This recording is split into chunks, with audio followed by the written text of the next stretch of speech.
One, two, three, four. 1, 2, 3, 4.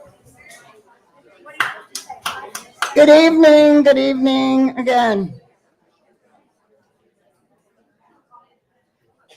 Will you all find your places? I think we're getting ready to begin.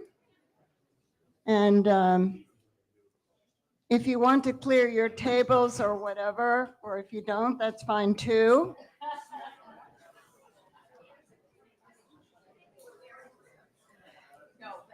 And for those of you who are here the first time,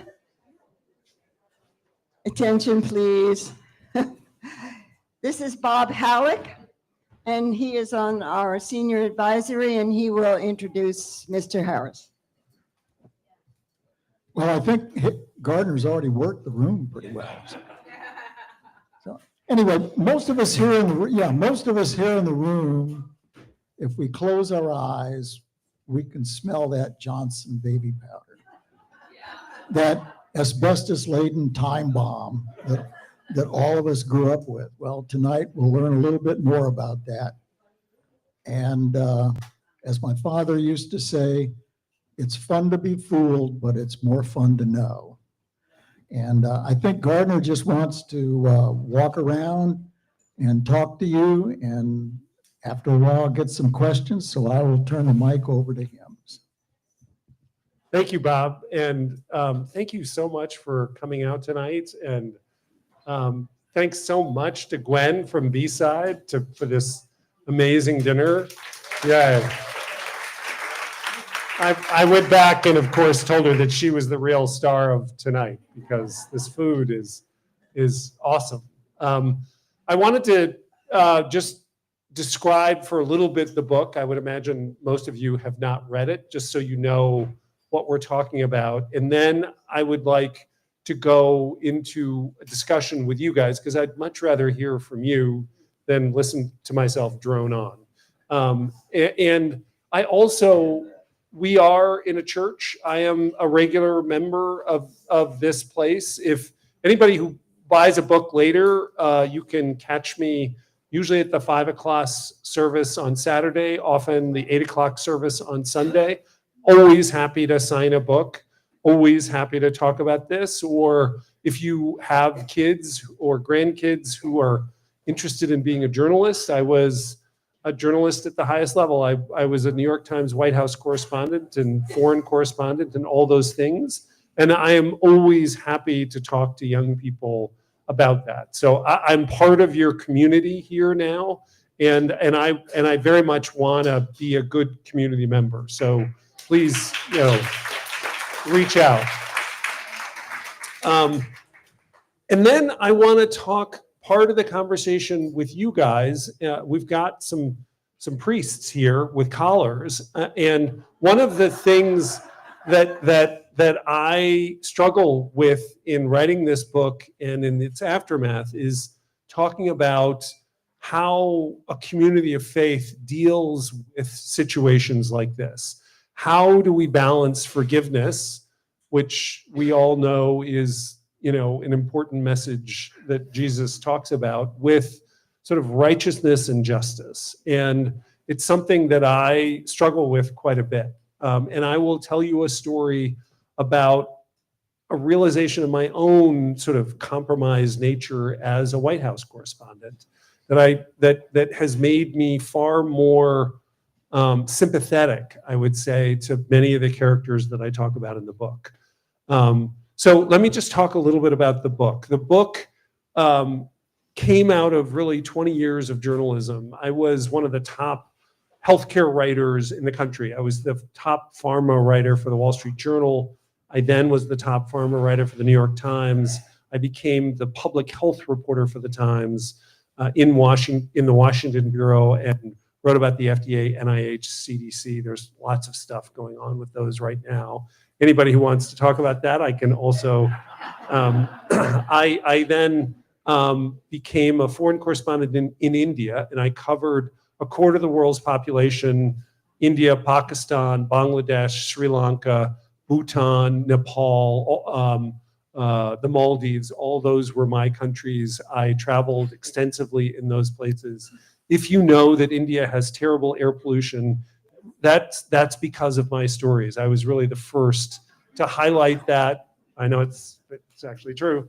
And then I did some also series on sanitation there that led to the construction of some 100 million odd toilets. I then came back and followed Obama around, rode on Air Force One around the world for a while, and then was the diplomatic correspondent and followed the Secretary of State around the world, and then left to write this book. The book was a 6-year project.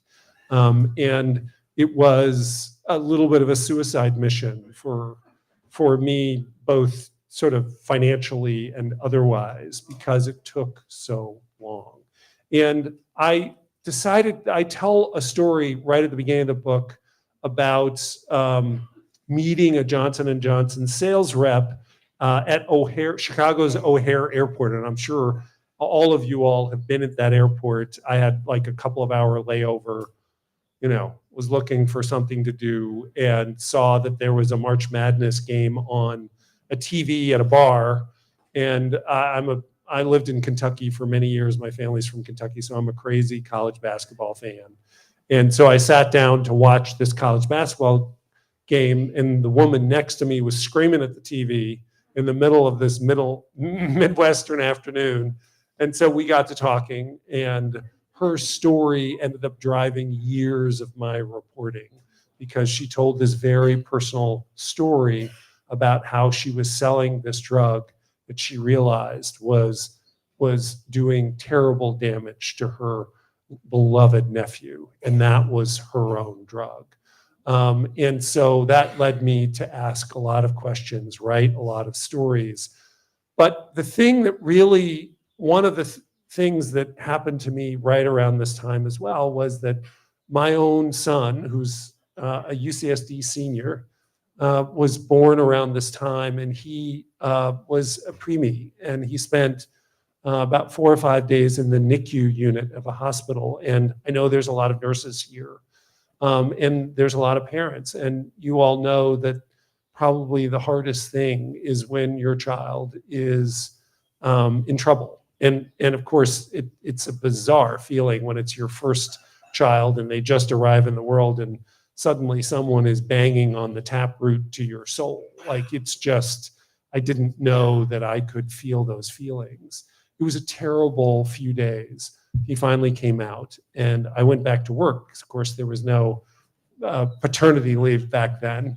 And just as I got back to work, I got this cache of documents about how Johnson & Johnson was selling a drug for preemies that it knew killed them in rare circumstances, and in no circumstance was it helpful for them.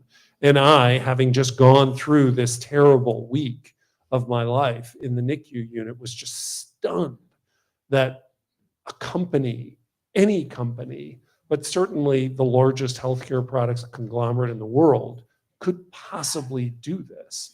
And that led me to dig and dig. And I did stories about some of these things, but what was sort of remarkable to me was, unlike some of these other companies, I did an investigation of Bristol Myers Squibb that led to the arrest of 3 of their top executives, the firing of their CEO, and the company sort of being under a cloud for quite some time. I did stories on Purdue Pharma. It went under a cloud. I did investigations that led to changes in outlook for some places, but none of my stories had any effect on Johnson & Johnson. They were always at the top of the most admired lists every year. And it's because, as Bob was talking about, they make these baby products, and that's what everyone remembers. And in fact, Johnson's baby powder is probably the most powerful branding tool ever invented, because, as you know, our olfactory part of our brain is right next to the emotional part of our brain. They are linked, which is why when you smell a particular smell, you can feel the emotion, the rush of emotions come into your body. If you smell the smell of your grandparents' house, you can suddenly remember your grandparents in sort of detail, in kaleidoscopic detail, in a way that you can't get there any other way. And so half of all babies in the United States had their bottoms dusted with Johnson's baby powder in the 20th century. And as you may remember, if you're mothers, for babies, the best thing that happens to them is when their mother comes and cleans, this terrible stuff off their bottom and then strokes them and coos at them. And so that wonderful moment gets linked in their little brains with this smell of Johnson's baby powder. And Johnson & Johnson, through its surveys, found that Johnson's baby powder is the most recognized smell in the world. And so for decades, Johnson & Johnson executives would start nearly all of their speeches by saying, just as Bob did, when I say Johnson's baby powder, how many of you can just smell it? And the whole room would light up in almost a hypnotic way. And so, and accept much of the rest of their speech almost at face value. And that became the shield for this company. And basically what happened is that through the 50s and 60s, Johnson & Johnson realized that there was a concerning contaminant in their baby powder, because baby powder is made of talcum powder. Talcum powder is ground up soapstone. Many of you know about soapstone. That you make countertops out of it. You make laboratory equipment out of it because it's really good. It doesn't conduct electricity. It's very good that way. And when you grind it up as talcum powder, it is the finest powder on the planet.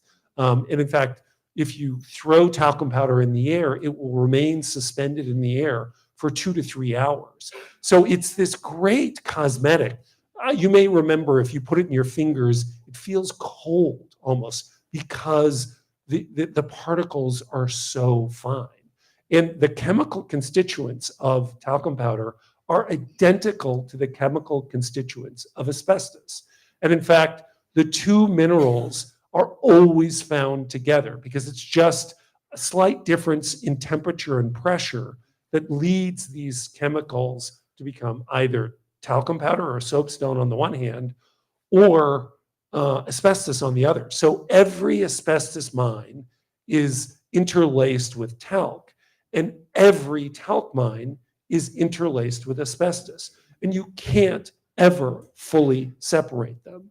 So Johnson & Johnson started realizing in the 50s and 60s, and at first they were mostly concerned because they were worried asbestos tended to feel a little grainier, grittier than talc, which is so fine. And they didn't like that feeling. So they wanted to come up with ways to kind of get rid of it. And then in the 60s, started this research that around what are known as domestic exposure cases. As you guys know, breathing in dust is actually one of the worst things you can do. In fact, as I came to learn in Delhi, writing about air pollution, there is now a consensus that air pollution is the second leading cause of death in the world. Right after heart disease and in front of cancer. It contributes to heart disease, and it contributes to cancer, and it contributes to every other basic, mental and physical illness that you can have. So you don't really want to breathe in any kind of dust. We're sort of just now getting to understand that. But back in the old days, we all knew that particularly bad were industrial exposures. So coal miners, they get black lung, right? Silica miners will get silicosis, which is particularly deadly. I spent some of my reporting years in Hazard, Kentucky, and so wrote a lot about black lung. But for most of the 19th and 20th century, people thought that only industrial exposures were bad. It was only when you breathed huge amounts of dust that you would get sick. But then in the 1960s, they started diagnosing people with tiny exposures to asbestos with what's known as mesothelioma. Mesothelioma is a cancer of the lining of the lung, and it is only caused by asbestos.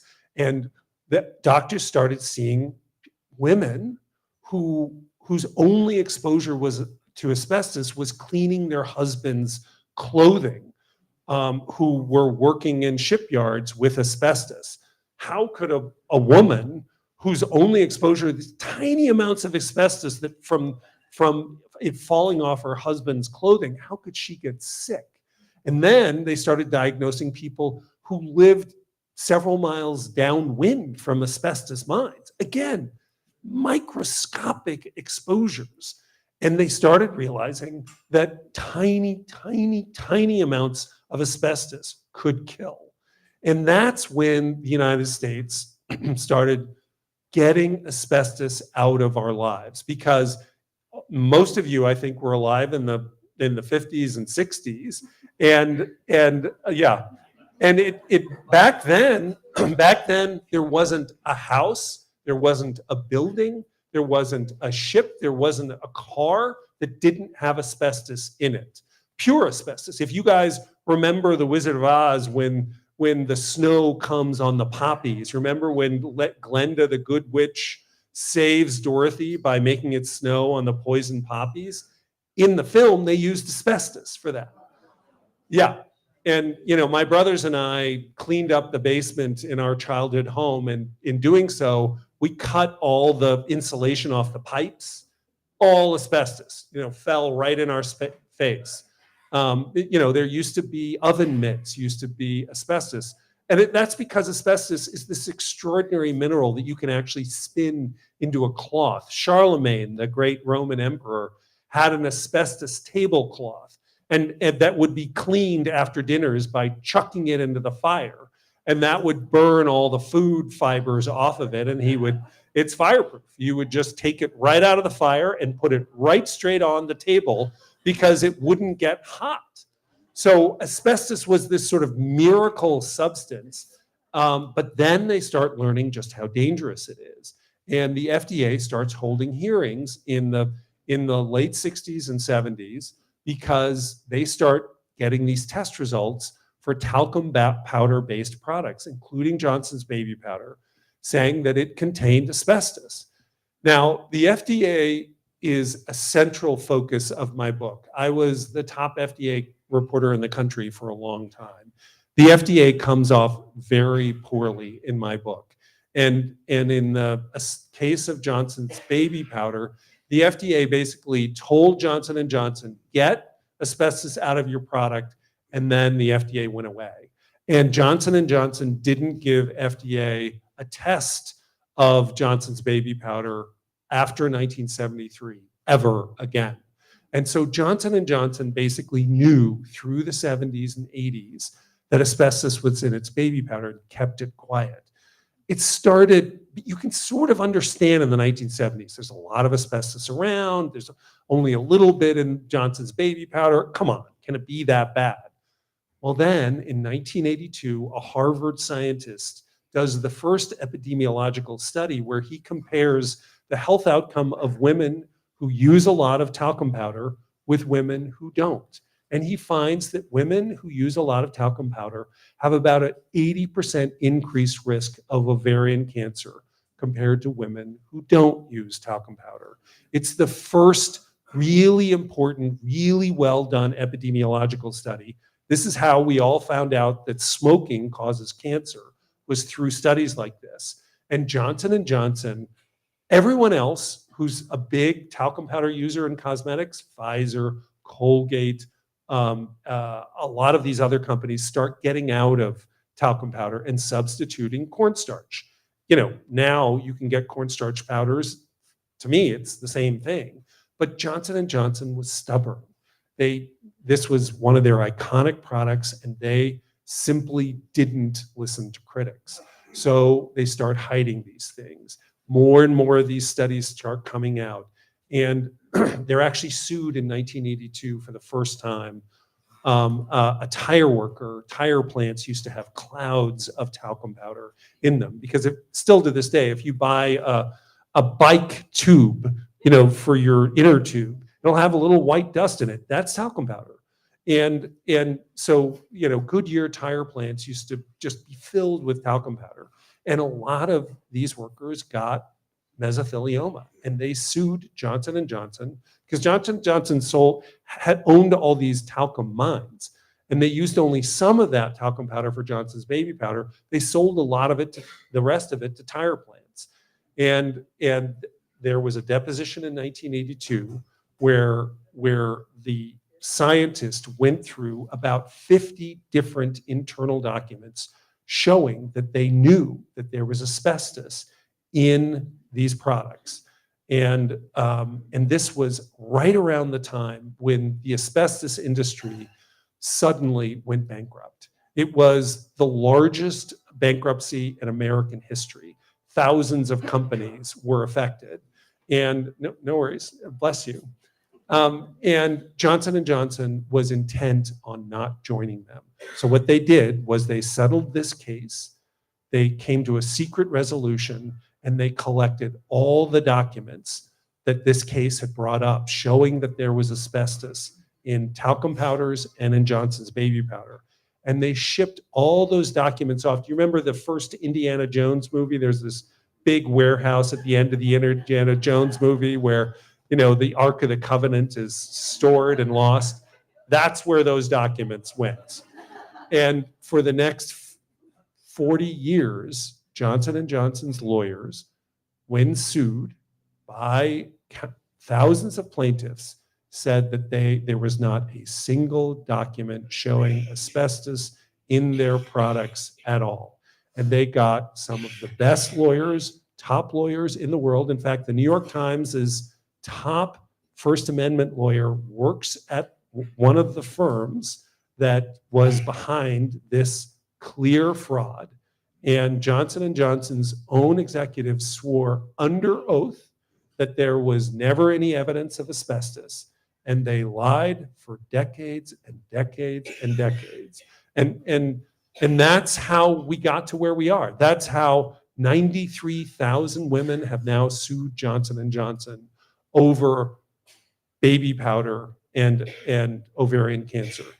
That's not the only story I tell. It is the story that kind of starts bringing Johnson & Johnson from what was one of the most ethical companies in the country to arguably the worst.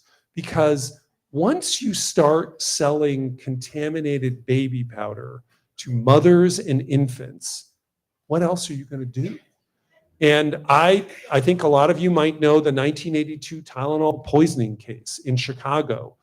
And again, every student at Harvard Business School, at Wharton School, and every other business school and communication school are taught that Johnson & Johnson's response to this crisis is the gold standard.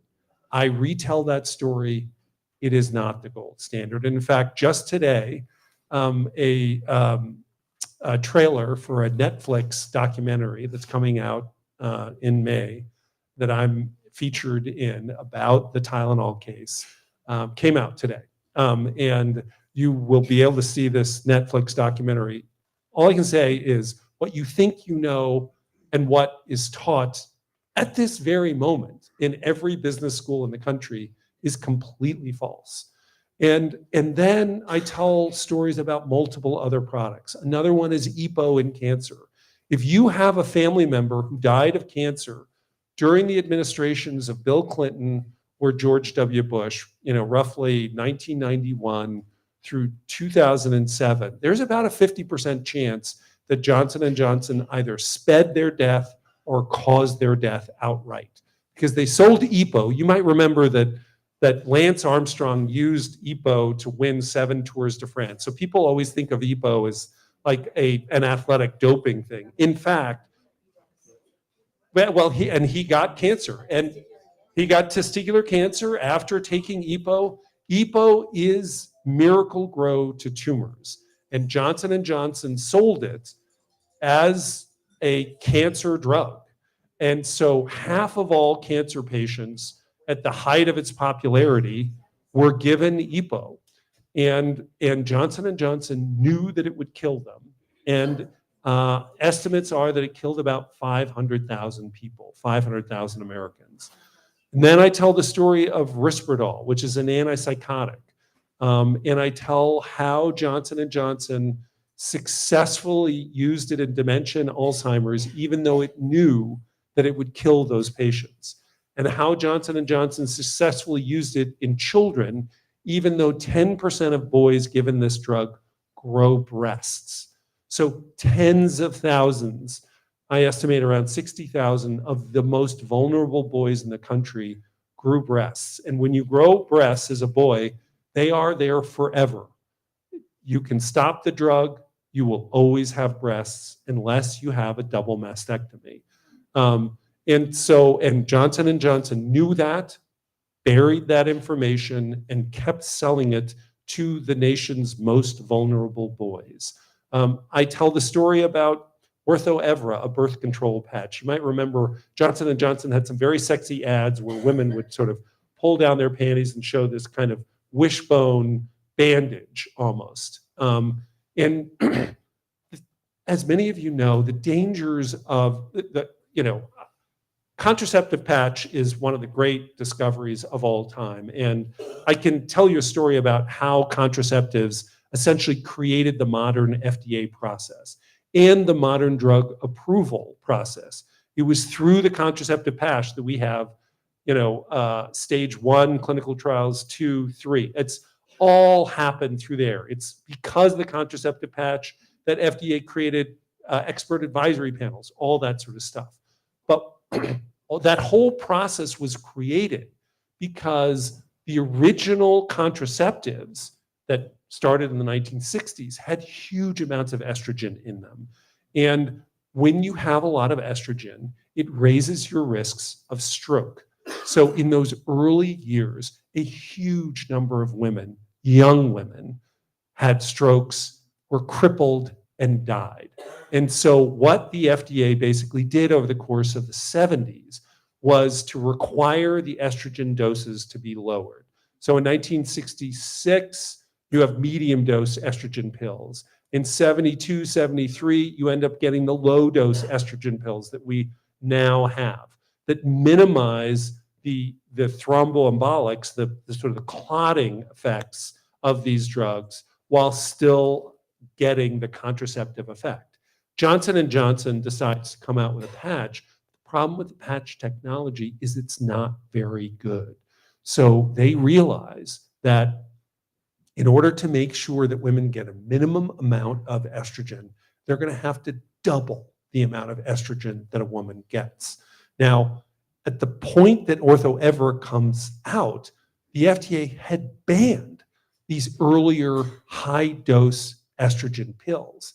Johnson & Johnson comes out with its patch, which is identical with these high-dose pills, and lies to the FDA about the amount of estrogen that it delivers.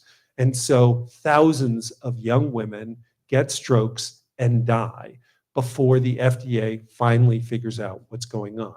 I also retell the story of the opioid crisis. Many of you know that story. I wrote stories about Purdue Pharma and the Sacklers. Many of you think that Purdue Pharma and the Sacklers were the sole cause of the opioid crisis. In fact, Johnson & Johnson is a much bigger player than Purdue Pharma and the Sacklers. And you have to ask yourself, why don't you know that? Why has this country been told something so different? There's been 3 opioid crises. The first was the prescription opioid crisis, where people died because of the prescriptions their doctors gave them. We're now in the Mexican fentanyl crisis. And there was a middle one. But in that first opioid crisis of prescription abuse, about 10 to 20% of the bodies that showed up in morgues had a Purdue Pharma product in their system. About 60% had a J&J product in their system. Why don't you know that? One of the reasons is that I fucked up. I was one of the top drug reporters in the country, and I couldn't get these stories done. And the New York Times screwed up. And I take the Times and the Wall Street Journal to task in this. And I tell story after story after story about journalists trying to do these stories, getting on the verge of getting them in the newspaper or on CBS, and Johnson & Johnson calling up the headquarters and saying, if you run this story, we're going to pull all of our ads. And the corporate people saying, thank you very much, we will not be running this story. And so that's why you do not know most of the elements of this story. And in fact, as I'm really not supposed to talk about this part, but my publisher my book is not being published in England. It is not being published in a lot of other places around the world. I was extremely fortunate to get the largest, most profitable publisher to publish this book, which is probably the only way it is being published in the United States. Now, it went through a hellacious legal review. The book was about twice as long as it is now, and we lost a lot of really good stuff because of the legal risks and some other things. I still think it's a pretty good read, but that's one of the important reasons you don't know about this. Now, I want to not stop talking, and I want to hear from you all. Now, there are a few people here who've read the book, and I would love to hear from them what they got out of the book. And then I would also love to have a conversation about ethics. And let me just tell one story about my time as a White House correspondent. When I joined the White House beat, my first time on the plane was a long trip with Obama going across the country. And our second stop was in Wisconsin, and he had a political rally in Racine, Wisconsin. And when you're traveling with the president, you're inside the bubble, and you get screened in the morning from the Secret Service. And it's about an hour-long process where you go through the metal detectors, then the dogs sniff you, and then the Secret Service agents themselves paw through your stuff like by hand, individually. And then once you're in the bubble, you have to stay in sight of Secret Service agents, because if you get out of sight, you might get something that could hurt the president, and then you're out of the bubble. So anyway, so when you're with the president, you have to do what the Secret Service said. So I go to Racine, Wisconsin. They told me to sit right here and get my laptop out, and I did, but I couldn't see the president. I could barely hear him. And then Obama used to bolt for the Beast, the limousine, the second he was done. So you had to be in the motorcade before the speech was over. And I had come into this beat completely raw. I'd been abroad, and the New York Times is wildly competitive internally, and nobody had sort of told me really how to do this. So I thought I could cover the speech live. I ended up doing a terrible job. And when I finally came back from this trip, a week later, my boss sat me down and said, "You did a terrible job in Wisconsin. If you have a terrible thing like that again, you're fired." And here I was a rock star, and I'm like on the verge of being fired. I was like, how is this possible? And I quickly found out that my mistake, because when you cover the president's speech, you have to file the story immediately. As you all know now, you get these alerts on your phone the instant something happens. And oftentimes, like if you watch a tennis match, the second the match is over, you'll get this story that's complete in all respects. The way you get that story is that we pre-write that story. And for tennis matches, we will pre-write a story about this person winning, and we will pre-write another story about this other person winning, and then we will write a few graphs of special points while the match is going on, but basically, and then insert it in. But the whole thing has been written and edited ahead of time. That's how Washington stories are done now. And I didn't realize that. So I found out that my mistake in that Wisconsin trip was I hadn't pre-written my story. So I'm a smart guy. Next time I was on the plane a couple of weeks later, I went to the West Wing and I said, well, I'm not going to make that mistake again. Tell me what the president's going to say at each one of these stops. And Josh, wonderful guy, press secretary at the time, said, Gardner, we'd love to help you. You've been asking some really tough questions in the briefing lately. And I was like, yeah, we would love to help you. And, you know, for me to keep my job, I had to make Josh happy because that was the only way I was going to get those briefings. I made Josh happy. And you want to know why we were all shocked by Biden's performance in that June debate with Trump a little less than a year ago? This is the most covered man on the planet. My former colleagues all knew what was going on. But particularly when a Democrat is in office, because they're better than Republicans at sort of controlling this stuff, you cannot cross these red lines and keep your job. And so one of the stories that I tell in this book is of basic corruption. And there's a lot of healthcare people in this audience. The only way Johnson & Johnson got away with multiple, this book is about the largest, costliest, and deadliest criminal conspiracies in American history. Nothing else is close. I add up all the dead bodies. It's more than 2 million deaths. That's more than all of the wars going back to the Revolutionary War in American history. And this company got away with that because they corrupted the entire healthcare system and everyone in it. You know, if you know of psychiatrists who are 50 years old and older, they were participants in the Risperdal crime. They were either conscious, semi-conscious, or sort of bizarrely unconscious of their role in this, but they played a role. Oncologists, I have the grand jury files of the EPO grand jury. It's clear that oncologists, almost every oncologist in the country played a role in the EPO crisis. Prescribing EPO, in oncology, you play the role of both doctor and pharmacist. So oncologists infuse very expensive cancer medicines. They make much of their money on the markups of those drugs. With EPO, oncologists made roughly $300,000 in their practice, and they made $300,000 on EPO alone. That's why they prescribed so much of what we now know was Miracle Grow to tumors. So, you know, I realized my own little corruption in journalism, which I think the White House beat is as compromised as any beat. Everyone in healthcare plays some role in a corrupt system. And this is, you know, when Mother Page talks about, you know, the stories in the Bible about the Pharisees giving grief to Jesus for sitting down and eating with tax collectors who were, you know, the collaborationists, Jews back in the day who collected money from Jews and gave it to the Romans. We're all tax collectors. I mean, that's what sort of is clear in the book.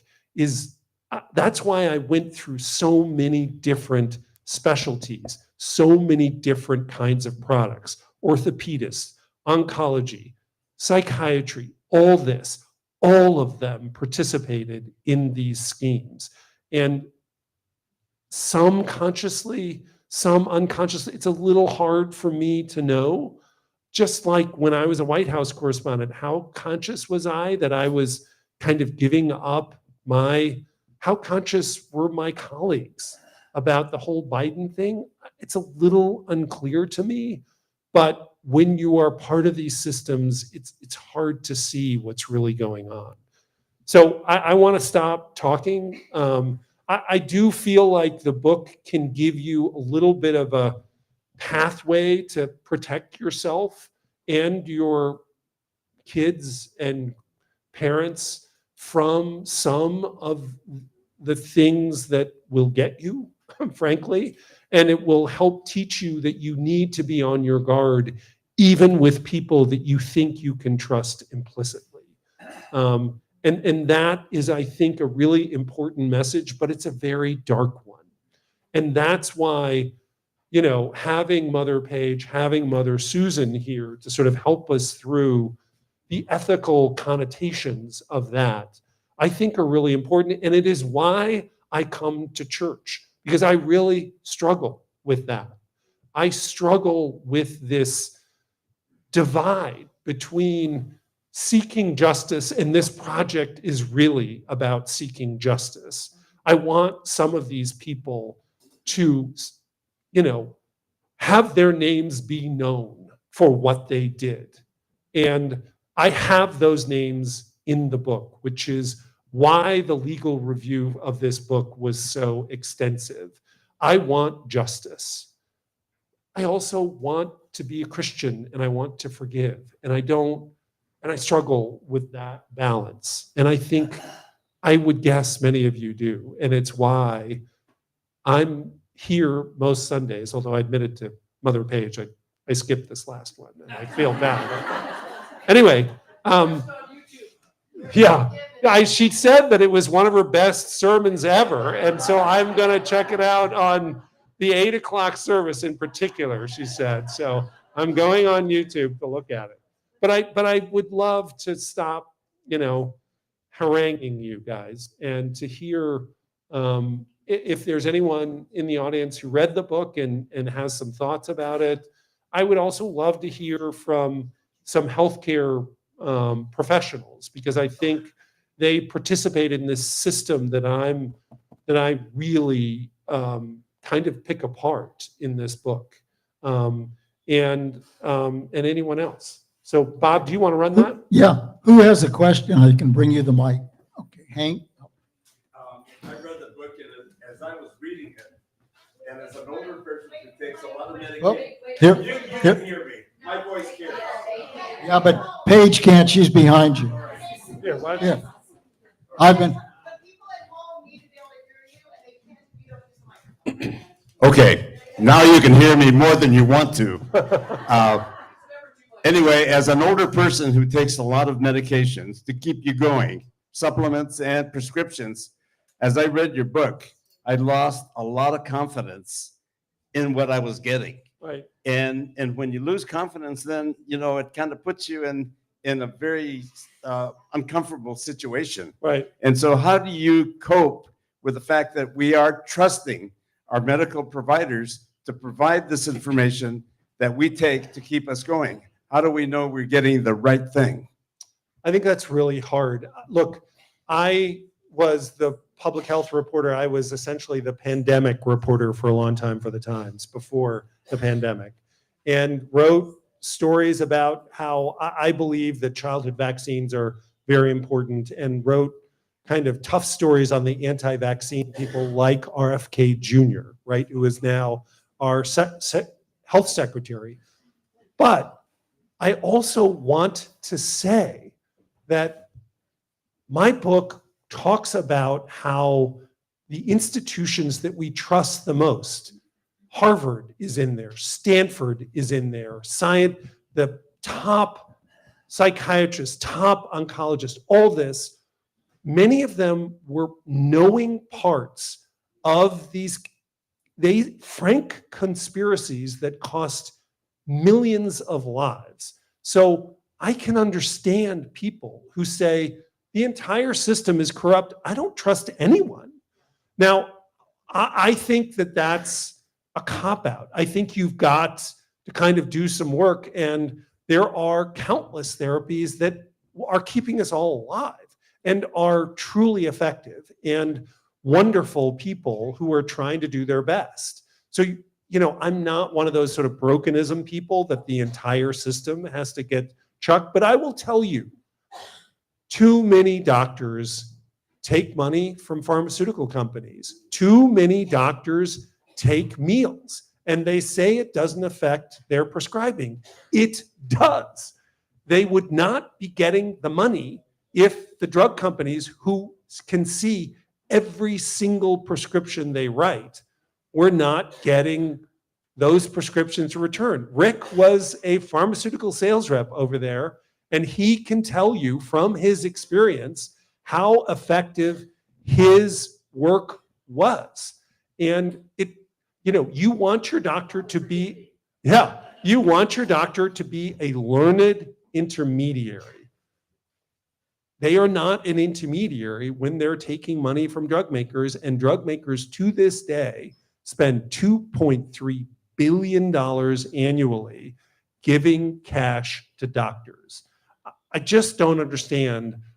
Like, I couldn't take a ham sandwich from drug makers, and yet doctors think it's okay somehow to take hundreds of thousands and in a few cases millions of dollars while still treating patients. I think it's a problem. Next question. Oh, here. Hey, Rick, he can talk about all the casualties he brought. So when I heard you on Fresh Air Yeah. recently, you talked about how the maximum dose of Tylenol Right. is up against the lethal dose. It's the same. Right. And that has been known for at least 30 years. Right. And yet this product is still on the market.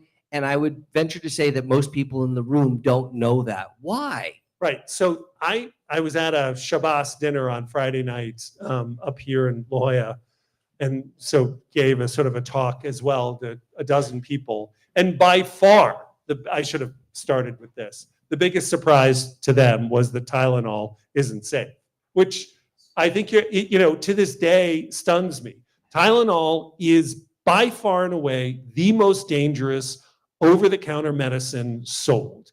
It's sold, one of the reasons it's so dangerous is that it's sold as being so safe. More people die and are seriously injured from Tylenol than all other over-the-counter medicines combined. And in fact, extra-strength Tylenol is at a strength that you cannot get with a prescription. FDA actually limits prescription acetaminophen, which is the medicine in Tylenol, to 325 milligrams. Over-the-counter extra-strength Tylenol is at 500 milligrams. I think extra-strength Tylenol should not be in anyone's medicine cabinet. You can read my Tylenol chapters. It's particularly for anyone who's even a casual drinker. It's bad. Sorry. And the FDA's oversight of Tylenol is appalling and atrocious. There have been countless advisory committees, expert advisors, who have told the FDA, your oversight of Tylenol is terrible, you need to fix it, and the FDA has done nothing. And the story I tell about the FDA is that it's become essentially, captive to industry. FDA's budget is almost entirely underwritten by direct payments from big pharmaceutical companies. And FDA's top officials, when they give speeches, talk about the industry as their most important customer. Not you, but industry people. And Tylenol, the history of Tylenol shows that better than almost anything. But other questions, Alice? I wondered if you could give some direction. I know that it is possible to look up a provider's Yes. the amount of money they receive for Yes. various speaking engagements, whether Yeah. they receive research funds Yeah. from drug companies. Maybe you could. Again, I'm going to brag a little bit. All that came out of stories I did for the Times that led the Senate to include in Obamacare what's known as the Physician Payment Sunshine Act. It's hard. You just have to Google essentially the Physician Payment Sunshine Act. And there is a website on HHS where you can look up providers by state across the country and see if they've taken money, and if so, how much. And it's divided by food, speaking engagements, and All those research things. funds. Yeah. So it's divvied out for you. People, the labels are actually a little fraught because it's very difficult to divide marketing payments from research payments. Clinical doctors don't really engage in real research. And if they do, they're generally, like in cancer, they're being paid by the NIH, not by drug makers. A huge number of studies are what are known, Rick knows this, as seeding trials, in which you hire doctors to do studies, but they're not really studies. The science isn't real. It's just a way of funneling money to doctors. How long do you think that HHS website will stay up? It's a really good question. Yeah. Next question, anybody? Oh, and by the way, the same is true with device makers. It's always surprising to me how rare it is that anyone knows the manufacturer of the hip or the knee. Anybody have hips and knees in them? Does anybody know who manufactured your hip and knee? Right. Why not?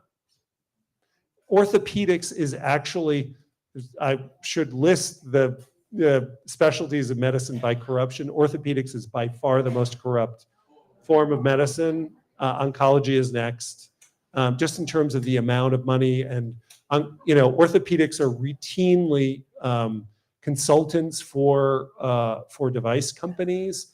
And so the choice of the device that is in your body is often determined by the amount of money that one company will pay them in order to choose that device. Orthopedics will like to say that it's because they analyze the device, but it's just not true. So, and you should know the manufacturer of the device inside of you, because there are recalls. And again, if you read the book, you will hear about the worst hip implant disaster in American history. And many people never heard that their hip needed to get pulled out of them because their doctor just simply didn't tell them. You need to know this stuff. Sorry. Thank you. I have not yet read the book. Sure. However, Yeah. thank you. Number one, what can we do to advocate for change? Right. Why we're here and what can we do about Sure. it? What can we do to make a difference? Yeah. Number two, are there ways to research? We do have Google Scholar, et Yep. cetera. If the FDA is more or less corrupt, is the British Medical Journal any better? Any European Right. agencies? Where do you go to for accurate information to do your homework? So I have a website, GardnerHarris.com. I have all the documents. I have thousands of documents and hundreds of thousands of pages from my endnotes in my book. And I have links to all of them. You can read took me years and years and years to read all this stuff, and you can read that yourself if you want to. I think it's really hard to do a lot of the research, but I think there are trustworthy sources out there. But read the book, you'll see that they managed to defy just about everyone. I personally think, oddly enough, there are some things, the Trump administration is obviously a chaotic mess, and I covered the first Trump administration, and I have plenty of stories about that. But on one thing, they might be hopeful, which is that they do blow things up. And the present FDA commissioner, Macri, RFK actually himself went to the FDA and called them a hand puppet to industry. And so I think that their actions subsequently were just the opposite of that. They ended up firing the entire staff that polices industry marketing efforts and a lot of other things. But I think that there is hope that they might realize that FDA needs to be funded by taxpayers, not by industry. So I think there are ways, and I think, there's a congressman from here, Scott, Peters, who's on the House Energy and Commerce Committee, which actually has oversight over FDA. He's a smart guy. I've spoken to him. He knows about a lot of this stuff. He'd be someone to talk to as well. Okay, I'm going to let Tom Farrell ask a question first because he happens to be a doctor. Yeah, for those who don't know me, I'm Tom Farrell. I practice as an anesthesiologist. Yeah. Thank you for coming. I've been blessed. I have not had, I think, any of these ethical conundrums. I work at a women's hospital presently, but I mean, I don't schedule the surgeries, and I had nothing to do with the patients getting pregnant and being in labor. But every patient who is planning to have a surgery, or every patient who's having a labor, deserves a safe anesthetic for the Sure. surgical procedure and safe labor analgesia. And one of the side effects of this new awareness and the press about the fentanyl epidemic is that patients don't trust doctors and are afraid to take things which, given correctly in the right circumstance, in the right dose, in a short term, are very safe and effective, particularly fentanyl. And the folks that are dying from the quote fentanyl epidemic out there on, in the street, it's not just fentanyl they're dying from. And even if it is, it's being administered by themselves or in doses that they can't measure.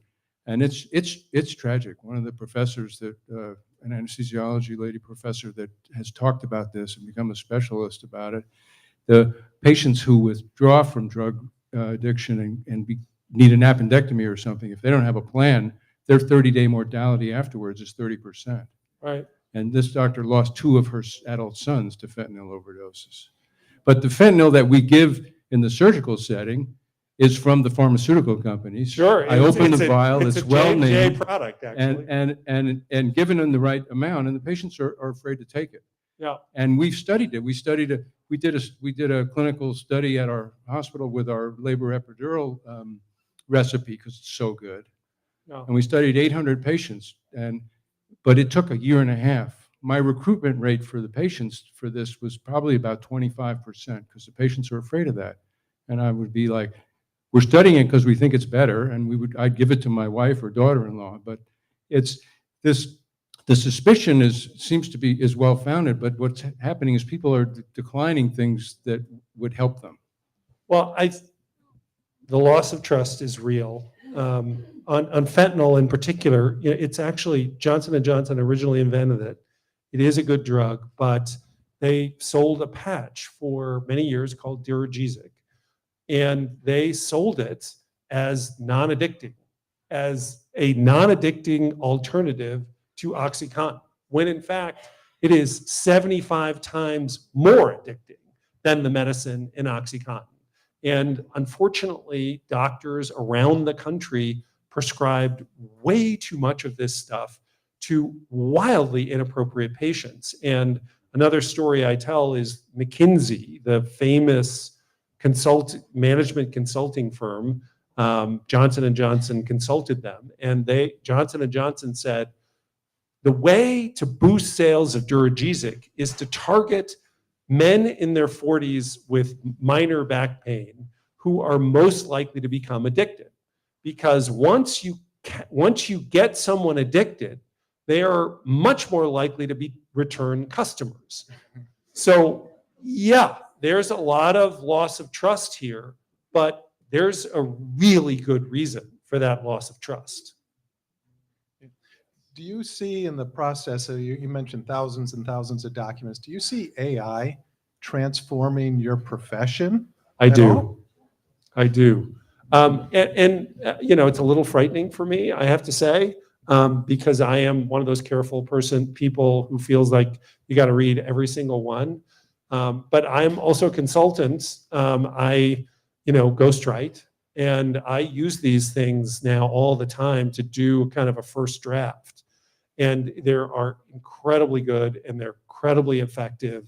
And look, in the baby powder litigation, it's fascinating case study. The Johnson & Johnson tried to go take all of their cases into bankruptcy so that they could put a cap on their liability forever. Because in bankruptcy, you can sort of create a trust, and because the problem with asbestos is it has this 30 to 40 year latency period, so that women who use baby powder as recently as 2018, if they get cancer in 2048, they can sue Johnson & Johnson, right? Because it's 30, 40 years later. And so Johnson & Johnson, afraid of that, went into bankruptcy.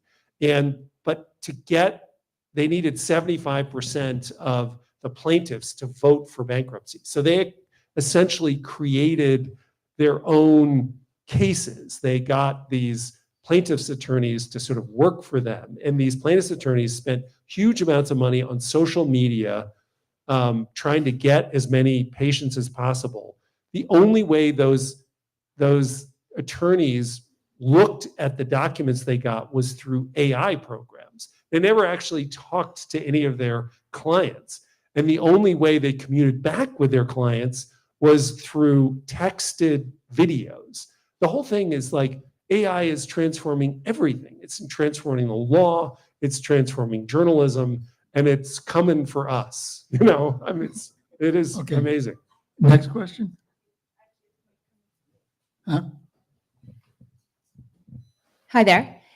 So you had indicated right there and recently as 2018. So what happened with the asbestos in the baby powder? Has it been phased out? Was there an abrupt stop? Question number one. Question number two, has anyone or any groups pursued Johnson & Johnson so far as shareholder engagement through corporate boards and filing proxies?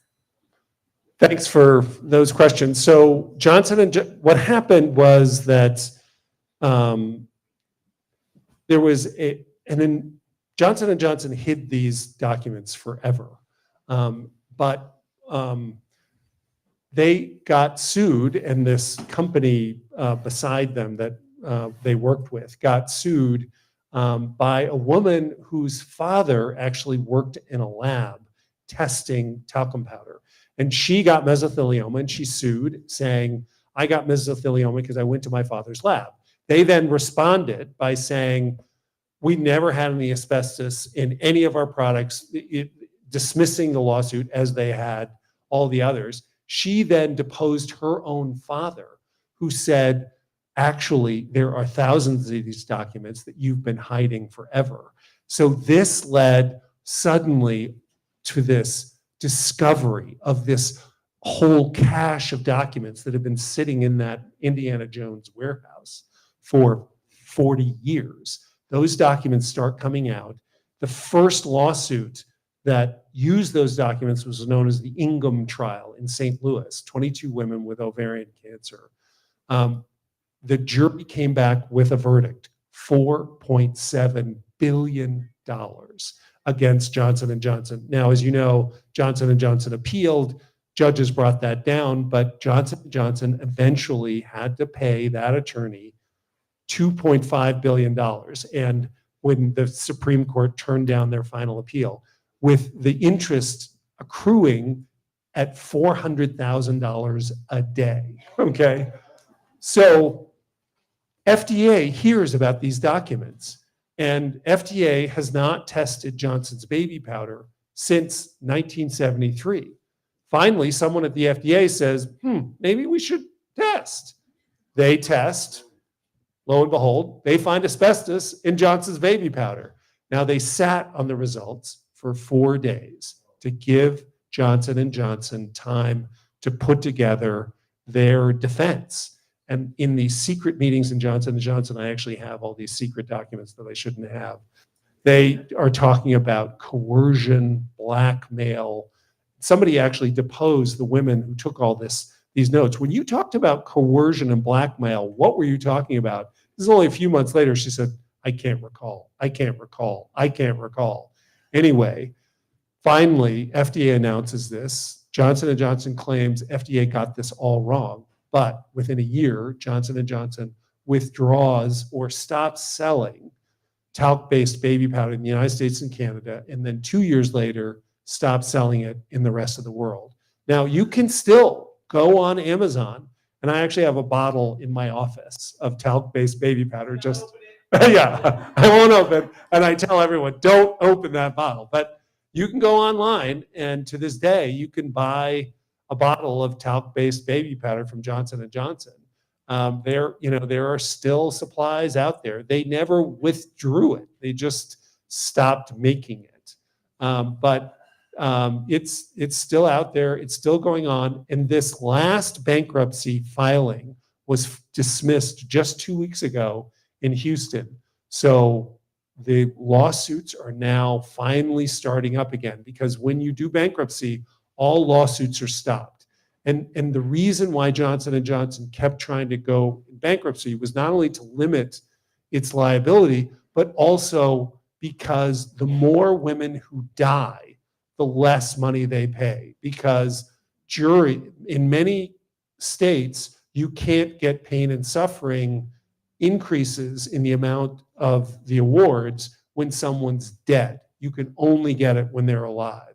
So Johnson & Johnson managed to wait out tens of thousands of the plaintiffs because they died. And that means that they're going to pay less. Okay, here we go. Your book was fascinating, and it's amazing that you can actually be an investigative journalist and write a page turner. Because I was just saying, Just put it right next to your mouth. I was just saying that it's interesting that he wrote a book which is actually one where you turn the page to get to the next story. You That's nice of mentioned you. earlier that the book is not being published in Britain, and yet you mentioned England as having talc factories or mines. Sure. You also talk about the Italian Asbestos. mines, Yeah. the asbestos. Yeah. Are you doing a disservice to not releasing the books there? Is it so full of lawsuits that you can't do that? Why are you not publishing internationally? It's above my pay grade. It's Publisher? No. I'm really not supposed to talk about this, but it's just, the legal concerns. Johnson & Johnson has spent $35 billion since 2011 on lawyers. No company even they are near probably 10 times as much money on lawyers and litigation than any other company in this country. I think they spent roughly 15% of what all Fortune 500 companies spent on lawyers, Johnson & Johnson spent. So they have lawyers in almost every major corporate law firm in the country. And if you know of any top corporate lawyers, ask them if they've represented Johnson & Johnson. They will almost invariably say yes.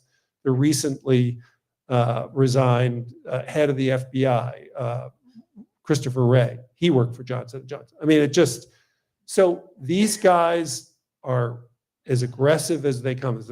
As you know, there's some stories I tell in there where during the early rounds of the baby powder litigation, the plaintiff's attorneys went back to the biggest hotel in New Brunswick, which is where Johnson & Johnson's based, and they found that their key cards to their rooms didn't work. And they went down to the manager and said, our key cards didn't work. And the manager said, yeah, Johnson & Johnson called us up and told us to kick you guys out.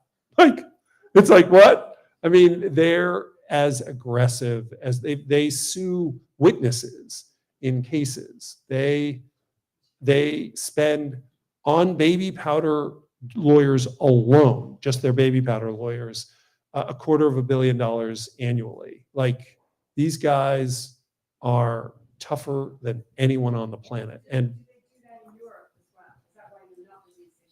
so the libel laws in Britain, as you know, are much less protective to journalists than they are here.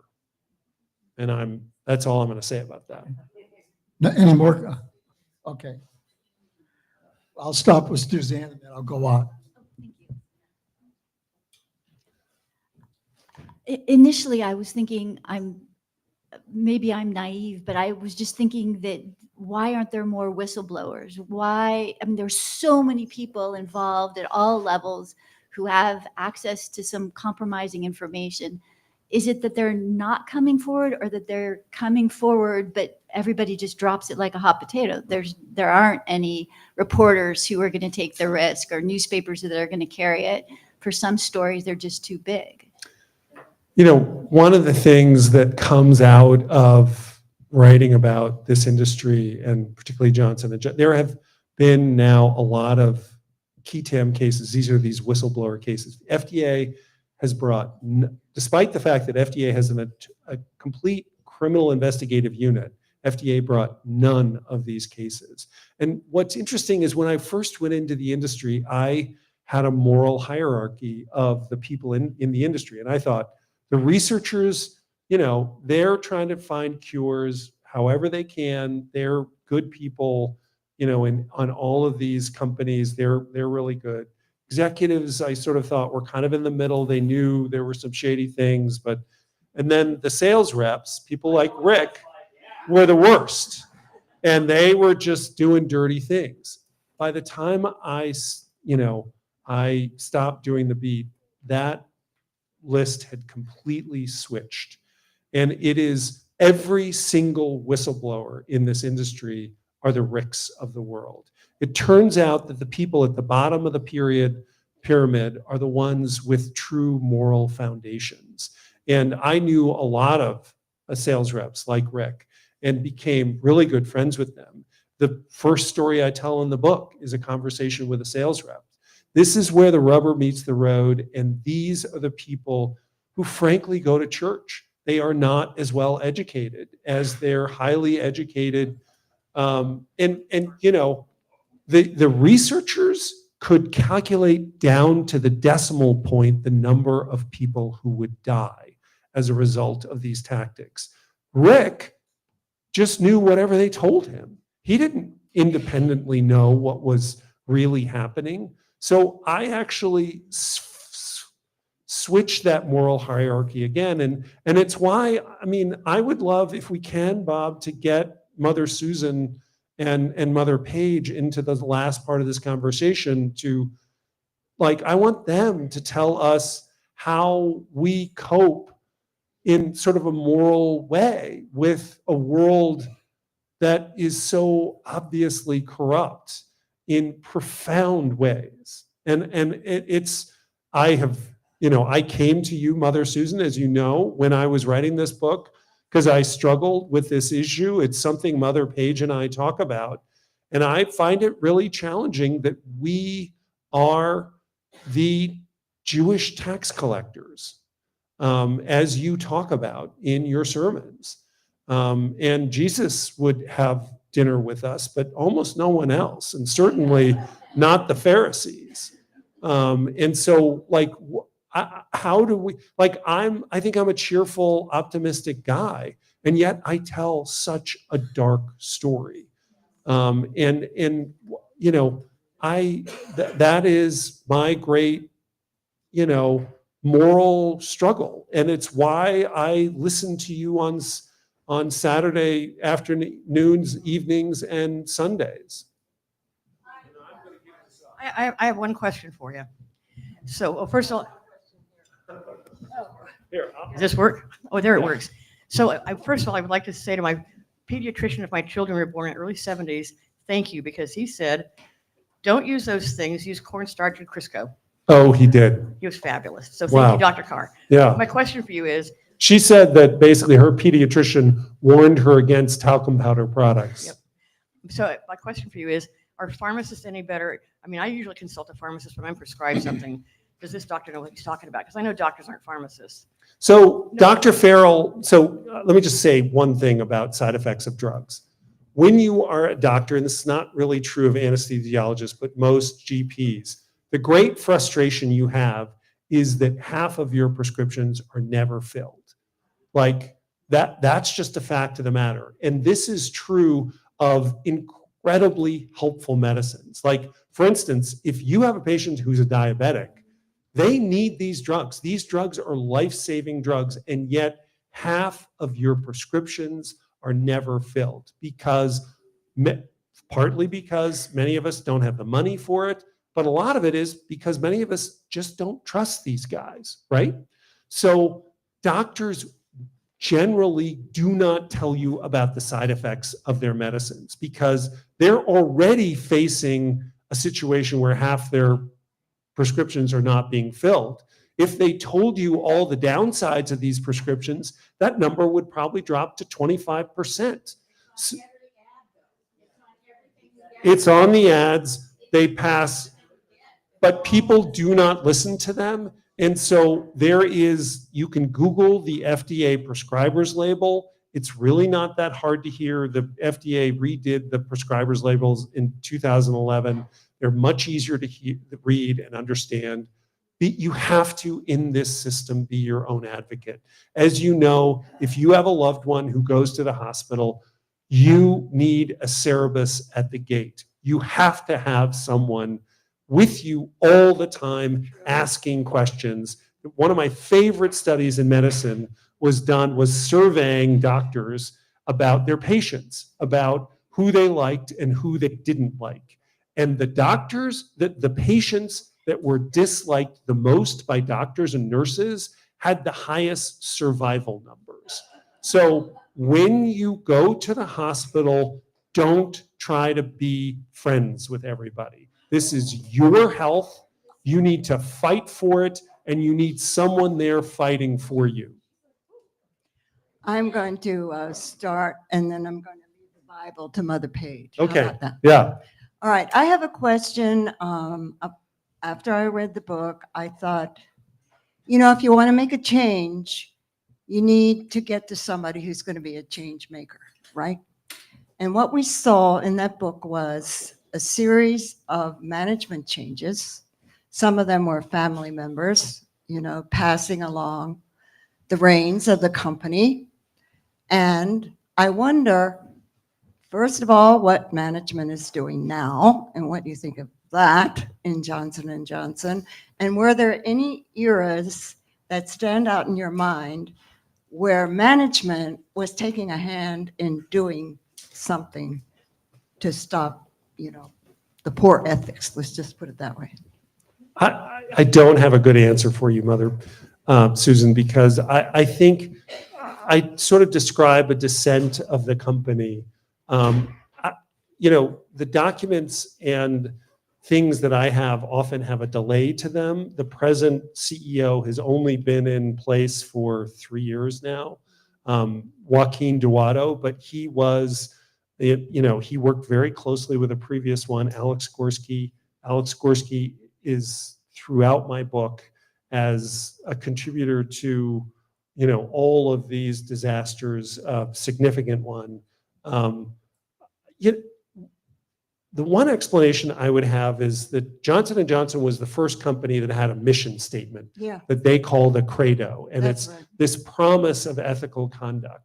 And I think it led people within the company, and Rick can help me here, Johnson & Johnson was sort of unique in the industry, that they sort of thought they were better than everybody. And I think that led them to sort of accept really unethical conduct as okay because the overall company was so ethical. And I think you need some humility in both management and in companies, that you just understand that you're not the most ethical. You're going to struggle a little bit because, as we all know, there is a profit motive. The profit motive is different from protecting people, and you want to try to make a balance and understand that that balance is not always perfect. And somehow Johnson & Johnson's shields led them really into dark places. But I want to give this now to Mother Page.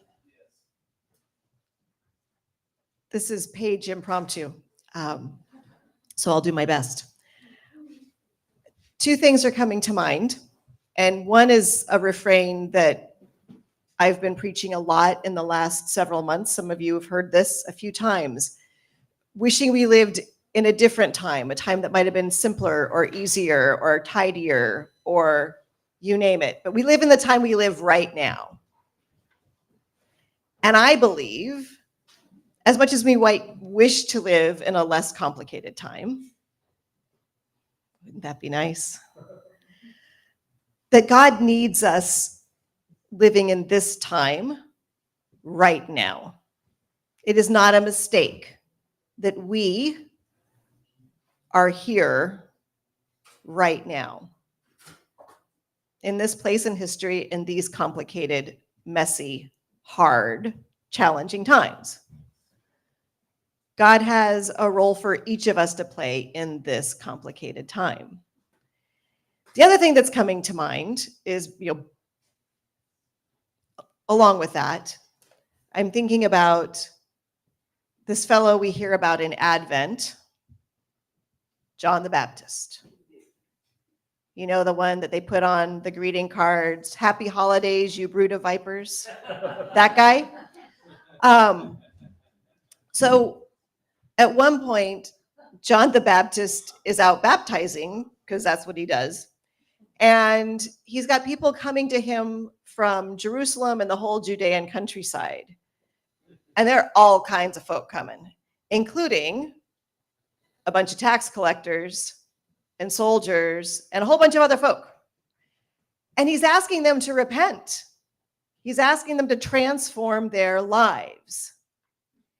And they say, well, what about us? What should we do?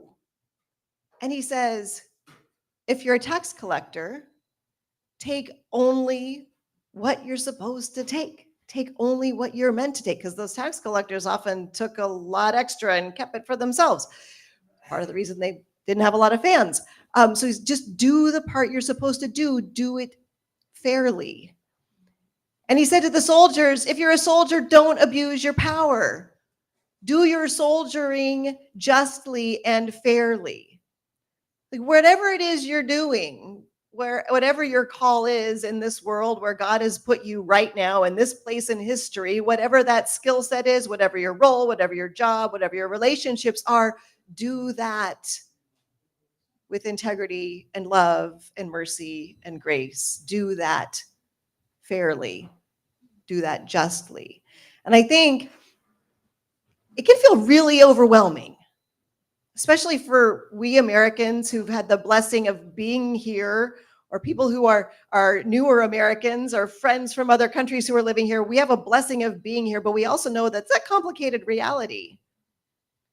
You know, we get in our cars, we drive around, we get in an airplane, we fly here and there. We know that this is doing things to the planet, right? We struggle with all the complexities of the benefits of the life we experience.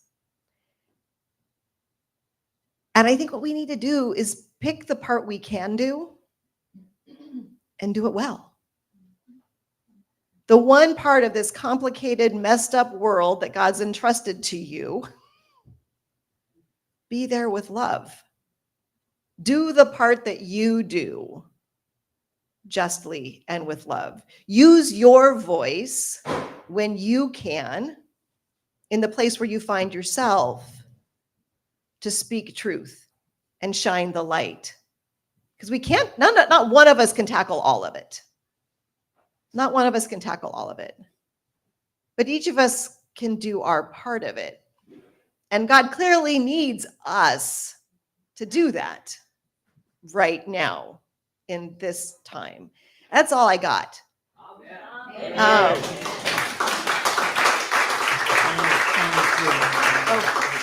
I'm being told to give a final prayer. Oh, wow. Wow. So the Lord be with you. Let us pray. Gracious God, this is a lot. This is a lot. But we know that you are with us. We know that you have given us everything we need to be the people you've called us to be, to do our part of working for justice and peace, for truth, and ultimately for love. And so we give you thanks. We give you thanks for this time, for Gardiner's part on this journey, for his willingness to step out and do this hard work, and his willingness to share that with us tonight. We ask that as we leave here, you give us the courage to be your people in your world, doing what you have called us to do to make your dream for this beloved world a reality. And for all those who are struggling or suffering or feel lost or don't know what to do next, we ask the insight and wisdom of your Spirit to help guide them to do the next right thing in your name. All these prayers and so many more unspoken in our hearts we lift to you tonight. Amen. And now, as Mark Haynes said for years on CNBC, you never know how you're going to be surprised. One of you at each table, one of you turn your chair, everybody turn their chairs over. If you've got a flyer, you get a new book. Guess what the title is? No More Tears. I have the books up front. I'll trade a flyer for a book. And I'm sure Gardner will be glad to autograph.